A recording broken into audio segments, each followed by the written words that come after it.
Happy Easter ಪ್ರೀತಿಯ ಯುವಜನರೇ.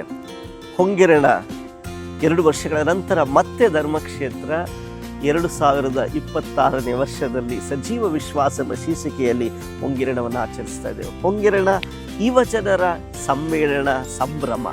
ಗೊತ್ತು, ಹಲವಾರು ಸಿದ್ಧತೆಗಳ ಅವಶ್ಯಕತೆ ಇದೆ. ನಾನಿವತ್ತು ನಿಮ್ಮ ಬಳಿ ಒಂದು ಸಹಾಯವನ್ನು ಕೇಳಲಿಕ್ಕಿದ್ದೇನೆ, ಪ್ರಾರ್ಥನೆಯ ಸಹಾಯ. ಈ ವಿಡಿಯೋವನ್ನು ವೀಕ್ಷಿಸುತ್ತಿರುವ ಯಾರೇ ಆಗಲಿ, ಪ್ರತಿನಿತ್ಯ 5 ಸಲ ಪ್ರೇಷಿತರ ವಿಶ್ವಾಸ ಸಂಗ್ರಹ ದಿ ಅಪಾಸಲ್ಸ್ ಕ್ರೀಡ್ ಪ್ರಾರ್ಥನೆಯನ್ನು ಪ್ರಾರ್ಥಿಸುವ, ಯುವ ಸಮ್ಮೇಳನದ ಯುವಕರ ಯಶಸ್ವಿಗಾಗಿ ಕೈ ಜೋಡಿಸುವ. God bless you all. Thank you.